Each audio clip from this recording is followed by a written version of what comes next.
Yesuslah penyelamat hidupku, lepaskanku dari belenggu dosa. Dia pimpin jalan hidupku jadi baru, dan tanggalkan hidup yang penuh noda. Yesuslah penyelamat hidupku, lepaskanku dari belenggu dosa. Dia pimpin jalan hidupku jadi baru, dan tanggalkan hidup yang penuh noda.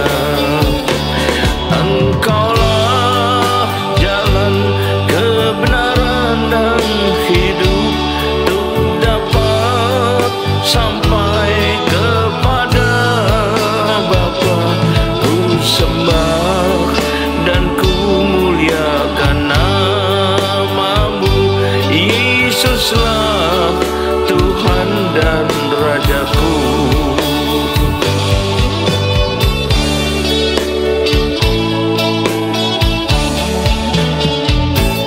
Yesuslah penyelamat hidupku, lepaskanku dari belenggu dosa. Dia pimpin jalan hidupku jadi baru, dan tanggalkan hidup yang penuh noda. Engkaulah jalan kebenaran dan hidup, untuk dapat sampai kepada Bapa. Ku sembah dan ku muliakan namamu, Yesuslah Tuhan dan Rajaku. Yesuslah Tuhan dan Rajaku.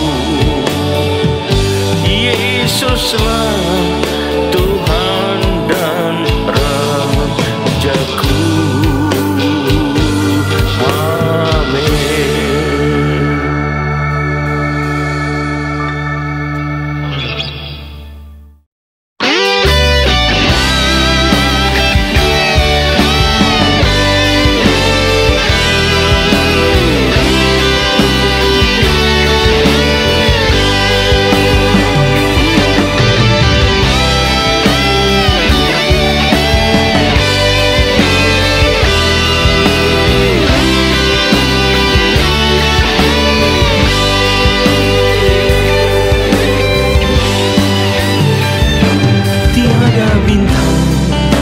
Lebih indah darimu, tiada permata cemerlang sepertimu,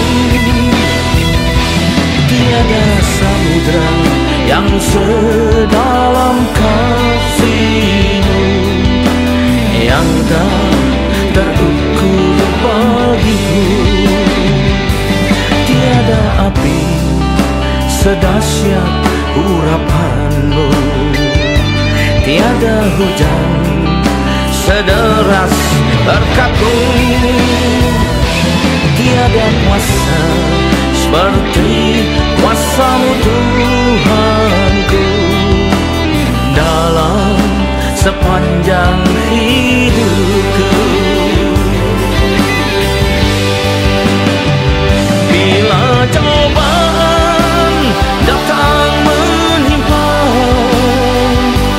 bila musuh menghadang diriku, Kau yang bela dan beri kemenangan bagiku.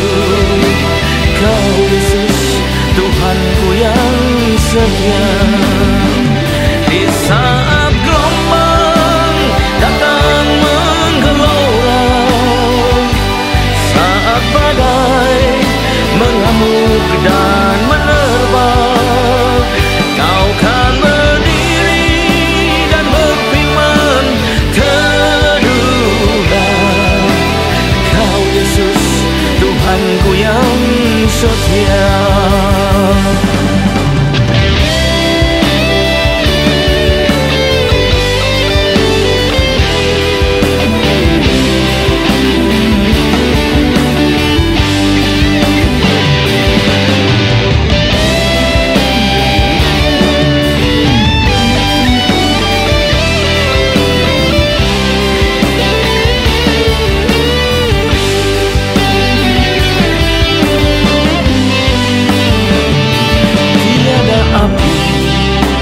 sedahsyat urapanmu.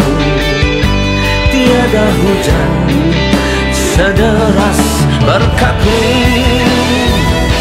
tiada kuasa seperti kuasa-Mu Tuhanku.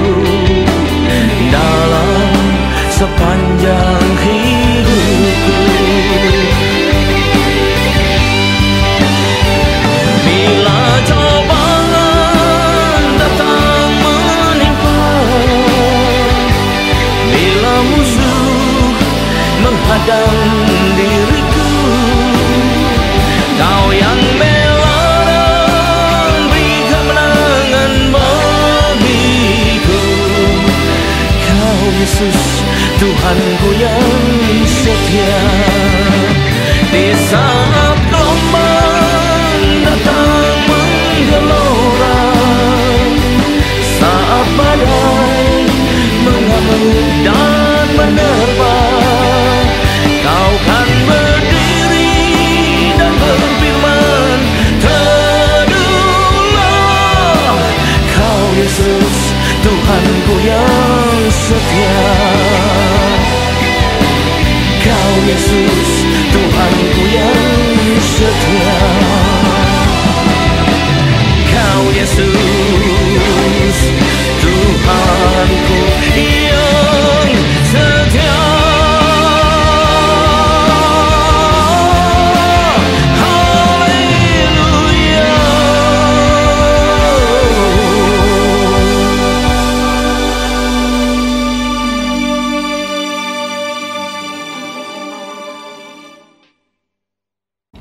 Shalom, selamat berjumpa kembali saudara kasih Tuhan. Mari kita persiapkan diri kita untuk masuk dan menyambut firman Tuhan. Sebelumnya marilah kita berdoa. Terima kasih Tuhan, kami umat-Mu siap masuk dalam firman-Mu, siap menyambut firman-Mu, siap Kau ajar ya Tuhan. Karena itu urapilah kami semua dan urapilah hamba-Mu yang akan menyampaikan firman ini, agar firman ini tak kembali dengan sia-sia, tapi boleh tumbuh dan menghasilkan buah dalam hidup kami, buah yang baik dan berlipat ganda, yaitu sampai 30 kali, 60 kali, bahkan 100 kali ganda. Terima kasih Tuhan, dan urapilah kami semua dengan urapan khusus roh, hikmat, dan wahyu daripada-Mu, agar kami boleh menangkap dan mengerti maksud dan isi firman-Mu ini dengan baik dan benar, yaitu tepat seperti apa yang sebenarnya Kau masukkan kepada kami semua. Terima kasih Tuhan, sekali lagi kami siap sambut firman-Mu ini hanya dalam satu nama, nama yang berkuasa, yaitu nama-Mu Tuhan Yesus Kristus. Haleluya, amin. Nah sekali lagi shalom dan kasih Tuhan. Kita segera masuk dalam firman Tuhan. Tema dari firman Tuhan pada saat ini saya pilihkan yang bertemakan berupa peringatan. Berhati-hatilah terhadap jebakan atau umpan daripada si jahat. Kenapa demikian? Karena si jahat itu selalu menginginkan agar kita manusia ini, terutama orang percaya, bisa jatuh dalam dosa, ya, jatuh ke dalam dosa. Dan itu sepertinya amat menyenangkan bagi dia, yang buat dia senang, ya. Dan cara utama yang paling sering digunakan, kita lihat yang amat terkenal, adalah dengan cara menipu atau mengecoh. Bahkan waktu si jahat ini mencobai Tuhan Yesus di padang gurun, dia mencoba terus untuk menipu dan mengecoh Tuhan Yesus, ya. Namun ia gagal total, ia kalah, ia pergi. Tetapi lihat saja, sama Tuhan Yesus saja ia pergi, tapi ia berusaha untuk kembali, ya, mencari kesempatan lain yang lebih baik. Kita bisa baca di Alkitab mengatakan demikian, yaitu Yohanes 4 ayat 13. Jadi setelah dia mencobai Tuhan Yesus dan mengalami kekalahan, dia pergi. Tapi dia tidak menyerah begitu saja. Dengan Tuhan Yesus pun dia berusaha untuk kembali, untuk mencoba lagi, mencoba menyerang lagi, ya.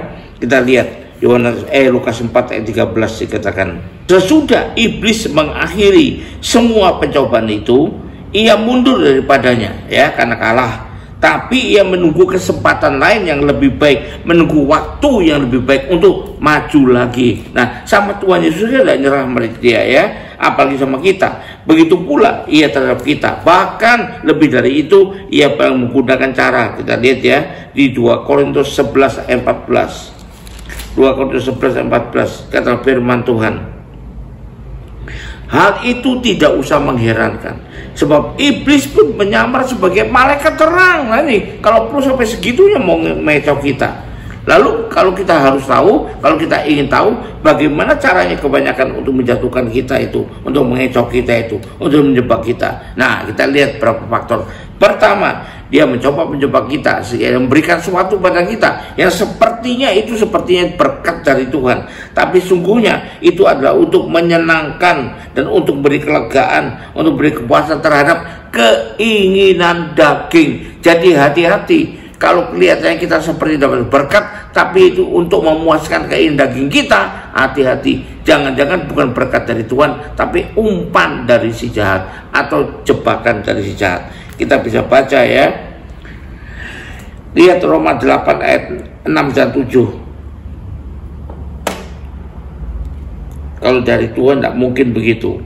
Jadi berarti bukan dari Tuhan, berarti lawannya Tuhan, musuhnya Tuhan, yaitu si jahat. Jadi umpan dari setan.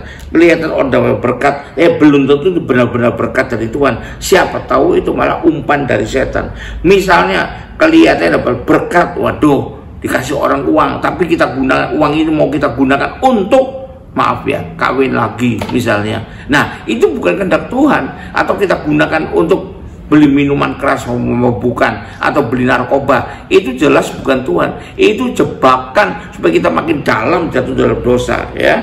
Kita lihat 2 Korintus 11 ayat 14. Bukan 2 Korintus 11, Roma 8 ayat 6 dan 7. Karena keinginan daging adalah maut. Jadi kalau diberikan sesuatu untuk memuaskan keinginan daging, itu berarti membuat kita lebih dekat lagi dengan maut itu.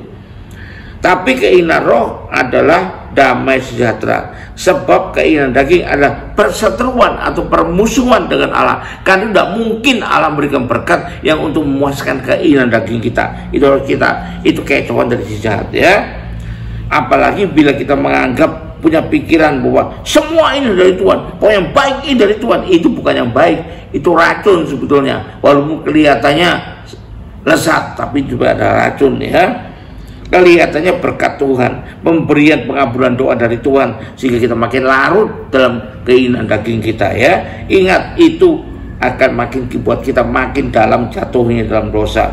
Tuhan hanya mengabulkan permintaan doa kita apabila itu menurut kehendaknya, dan kehendaknya adalah kita mematikan keinginan daging selaku nafsu keinginannya ya. Karena itu bertentangan dengan apa yang Tuhan ajarkan. Itu yang pertama, ini paling sering terjadi. Yang kedua, kita bisa mendapatkan sesuatu yang seakan-akan sepertinya adalah jalan keluar dari masalah yang sedang kita hadapi, tapi bukan dulu jalan keluar, tapi buat kita makin tenggelam sebetulnya ya. Baca Yeremia 6 ayat 16.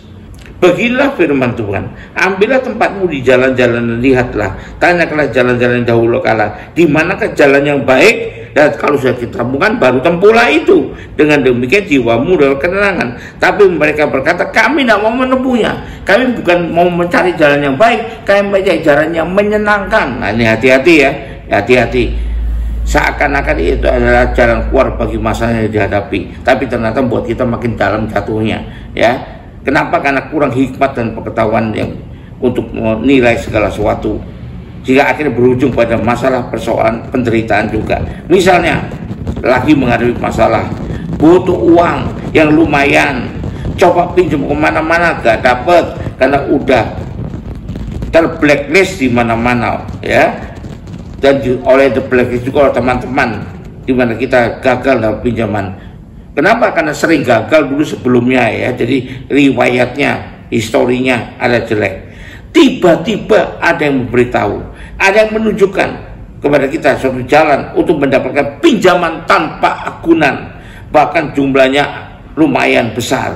Betapa gembira ya kita, haleluya kata kita ya, ini pertolongan Tuhan, ini jalan dibukakan Tuhan. Tapi tanpa memikirkan dulu bagaimana pengembaliannya nanti gitu, berapa bunganya dan lain sebagainya. Ternyata itu adalah pinjol ilegal. Waktu dapat itu senang, tapi setiap hari datangi oleh penagih hutang. Waduh, repot, bunganya tinggi sekali. Jadi kelihatannya seperti jalan keluar, tapi bukan jalan keluar, tapi jalan kepada masalah yang lebih dalam lagi Ya, ini kan namanya selamat dari jatuh di jalan, malah jatuh ke dalam jurang, itu namanya ya. Hati-hati, seringkali itulah jebakan si iblis ya, untuk mengecoh kita. Itu yang kedua. Yang ketiga, seringkali seakan sesuatu itu mengatasnamakan Tuhan, seakan dari Tuhan nyuruh gini, Tuhan mengatakan begini, tapi ternyata bukan ya. Kita bisa baca di Kejadian 16 ayat 1-4.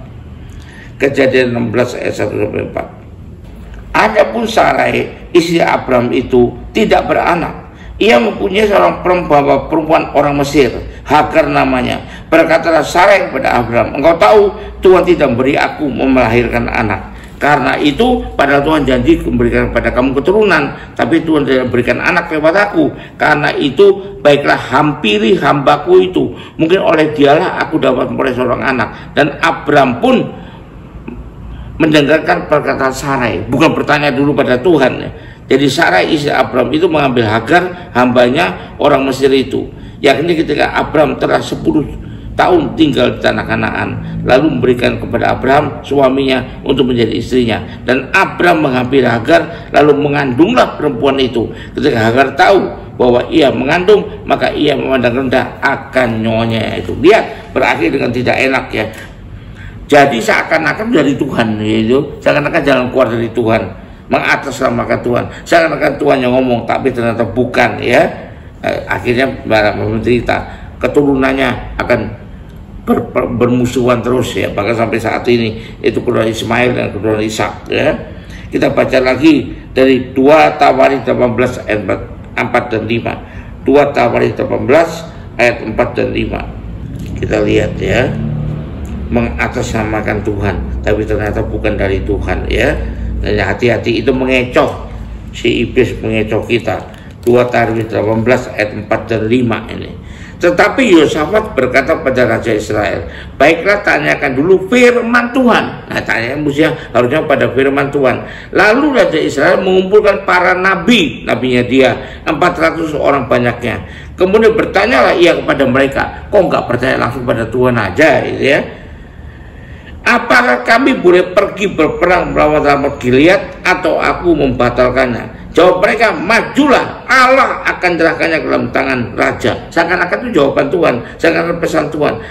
Ya, tapi Yosafat bertanya, adakah lagi di sini seorang nabi Tuhan, supaya dengan perantaannya kita dapat minta petunjuk Tuhan. Jawab Raja Israel kepada Yosafat, masih ada seorang lagi yang dengan perantaranya dapat diminta petunjuk Tuhan. Tapi aku membenci dia, dan tidak pernah ia nubuatkan yang baik tentang aku. Mereka selalu malapetaka. Orang itu adalah Mika bin Imla. Tapi kata Yosafat, jangan raja berkata demikian. Kita lihat ya. Nah ini mau cari yang enak-enak saja buat dirinya. Para nabi palsu itu berkata seakan-akan itu pesan Tuhan, jawaban dari Tuhan. Akibatnya apa? Ya, Raja Ahab mati dalam perang itu. Nah, karena itu jebakan jahat membuat kita makin menderita. Berikutnya, dengan menggerakkan banyak orang atau orang-orang yang kita kagumi untuk memberikan suatu pendapat yang dikira pendapat dari Tuhan ya. Lihat, pendapat banyak orang itu belum tentu benar loh ya. Kita lihat saja apa kata firman Tuhan, Lukas 23 ayat 13 sampai 25. Lalu Pilatus mengumpulkan imam-imam kepala dan memimpin rakyat, jadi orang banyak dan orang yang dihormati, dan berkata pada mereka, kamu telah membawa orang ini kepadaku sebagai orang yang menyesatkan rakyat. Kamu lihat sendiri bahwa aku telah memeriksanya, dan dari kesalahan-kesalahan yang kamu tuduhkan kepadanya tidak ada yang kudapati padanya. Sebetulnya begitu katanya. Dan Herodes juga tidak, tapi ia mengirim dia kembali kepada kami. Sungguhnya tidak satu apapun yang dilakukannya yang setimpal dengan hukuman mati. Jadi aku akan menghajar dia lalu melepaskannya, sebab ia wajib melepaskan seorang bagi mereka pada hari raya itu. Tapi mereka orang banyak ini berteriak bersama-sama, enyahkanlah dia, lepaskanlah Barabas bagi kami. Barabas ini dimasukkan dalam penjara berhubung dengan suatu pemberontakan yang telah terjadi di dalam kota dan karena pembunuhan.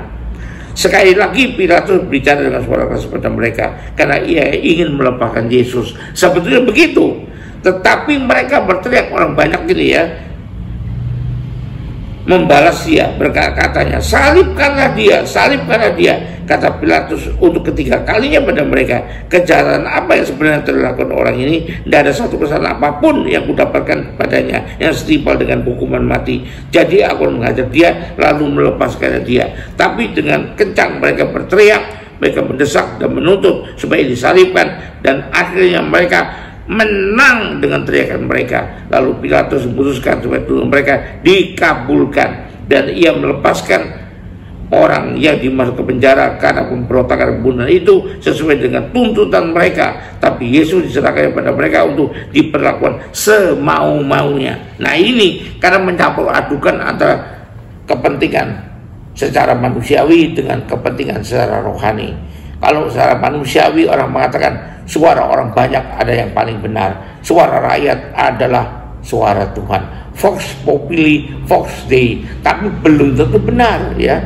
Tapi iblis bisa menggerakkan supaya orang banyak mengucapkan sesuatu sehingga akhirnya seakan-akan itulah suara Tuhan. Kalau kita tidak betul-betul memahami firman Tuhan, kita pun bisa terpengaruh olehnya dan terkecoh, tertipu oleh si iblis. Itulah salah satu cara pengecohnya juga, atau bahkan menggerakkan orang-orang yang kita hormati, yang kita muliakan untuk mengatakan sesuatu sehingga kita akhirnya mempercayainya walaupun sebenarnya bukan dari Tuhan itu, ya. Nah, ini yang berbahaya, ya, membuat pikiran kita jadi tertutup dan penyesatan dari si jahat berhasil dan bisa mencelakai kita semua. Itu yang keempat. Yang kelima, lewat ajaran palsu, Injil yang lain, lewat guru-guru palsu dan nabi palsu, yaitu nubuat palsu kalau di sini, ya. Seakan-akan itu firman Tuhan, tapi ternyata bukan. Dasarnya mungkin ayat firman Tuhan, tapi penafsirannya melenceng jauh dari kebenaran, ya. Nah, ini yang banyak sekali terjadi. Dasarnya firman Tuhan, tapi penafsirannya jauh melenceng dari kebenaran firman Tuhan sebenarnya. Terutama karena persoalan bahasa. Karena itu pelajari dengan baik dan pergunakanlah bahasa dengan baik juga. Dan yang paling penting sebelum itu berdoa dulu kepada Tuhan agar penafsiran kita dipimpin oleh Roh Kudus, ya. Kalau tidak gitu, penafsiran ini bisa menjadi ajaran palsu, Injil yang lain. Kelihatannya Injil karena pakai ayat firman Tuhan, ayatnya ada, tapi penafsirannya yang beda banget gitu, ya.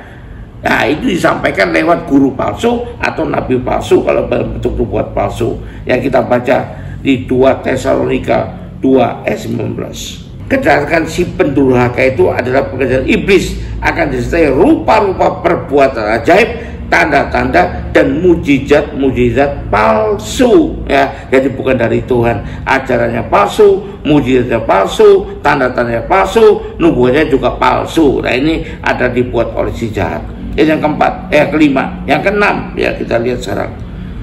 Bagaimana cara si iblis ngecoh kita? Lewat menanamkan dalam diri seorang pola pikir atau penilaian yang tidak sesuai dengan ukurannya Tuhan. Jadi mereka mikir menilai dengan ukurannya bukan sesuai dengan ukuran Tuhan. Kita baca Yohanes 6 ayat 60 sampai 67. Maka sesudah mendengar semuanya itu, banyak dari murid yang berkata keras, siapakah yang sanggup mendengarkannya? Karena mereka sudah punya pola pikir yang lain. Yesus yang dalam hatinya tahu bahwa muridnya bersungut-sungut tentang hal itu, berkata pada mereka, adakah perkara itu mengerjakan imanmu? Dan bagaimanakah jika kamu melihat anak manusia naik ke tempat ia sebelumnya berada? Roh-roh yang memberi hidup, daging sama sekali tidak berguna. Perkataan-perkataan yang kukatakan kepadamu adalah roh dan hidup, tapi di antaramu ada yang tidak percaya. Sebab Yesus tahu dari semula siapa yang tidak percaya dan siapa yang akan menyerahkan dia. Lalu ia berkata, sebab itu telah kukatakan padamu, tidak ada seorang pun yang dapat datang kepadaku kalau Bapa tidak mengaruniakan kepadanya. Mulai dari waktu itu banyak murid-muridnya mengundurkan diri dan tidak lagi mengikuti dia. Kenapa? Karena nggak cocok pola pikirnya, nggak sama penilaian terhadap suatu hal. Nah, kenapa? Karena mereka memakai pola pikir atau kirbat yang lama, tidak mau pakai kirbat yang baru. Maka kata Yesus pada 12 murid yang masih tinggal, apa kamu tidak mau pergi juga? Ditawari Tuhan. Nah, ini gara-gara kerjaan si iblis. Sehingga misalnya sebagai contoh, ya, kita lebih dekatkan kuantitas, tapi Tuhan lebih menekankan kualitas. Misalnya kita manusia, ya, Tuhan lebih menekankan hati atau motivasinya, tapi manusia lebih melihat penampilannya atau apa yang dapat terlihat mata. Tuhan lebih menilai kesungguhan, tapi manusia lebih menilai kemewahan dan besarnya berapa. Manusia lebih menilai apa yang terdengar, tapi Yesus lebih menilai apa yang terkandung di dalamnya, ya. Tuhan lebih menilai atau melihat isi hati, manusia lebih melihat gaya, misalnya. Nah ini ya, jadi kesimpulannya apa dong kalau itu? Harusnya mendalami dan menguasai firman Tuhan. So, dengan demikian pola pikir kita ada sudah diarahkan jika menuruti firman Tuhan. Cara penilaian kita ukurannya adalah firman Tuhan. Dan karena itu harus kita menguji segala sesuatu. Seharusnya muncul dari pikiran kita atau yang mau masuk ke dalam pikiran kita uji dulu. Apakah sesuai firman Tuhan apa enggak? Kita uji dulu ya. Dan kemudian firman Tuhan mengatakan jauhilah keinginan daging. Dan jangan mendambakannya malah. Kalau tidak kita akan dikuasai oleh pikiran kedagingan semata. Maka beda banget cara berpikirnya. Beda banget cara penilaiannya. Nah, sehingga manusia harus berhati-hati. Kita lihat bagaimana contohnya Saul, Yosafat bagaimana ya. Jadi itu adalah bagaimana supaya kita bisa berhati-hati. Jangan kena jebakan si iblis. Jangan kena kecohan si iblis. Haleluya. Puji Tuhan. Mari kita akhiri ibadah ini dengan terima berkat dari Tuhan. Angkat kedua tanganmu dan terima berkat Tuhan. Kembalilah ke aktivitas masing-masing dengan berkat terbaik dari Allah Bapa di sorga. Dengan kasih karunia dan damai sejahtera dari Allah kita, dari Tuhan kita Yesus Kristus. Juga dengan persekutuan, pertolongan, penghiburan, kekuatan, dan terutama urapan yang perlu Roh Kudus buat kita punya kebijakan untuk bisa mengenali jebakan si iblis dan tidak terhanyut di dalamnya. Dan itu nyertai kita mulai saat ini sampai sepanjang tahun ini sampai Maranatha Tuhan Yesus datang kembali. Haleluya. Puji Tuhan. Tuhan berkati. Sampai jumpa. Haleluya.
Tanpa di hati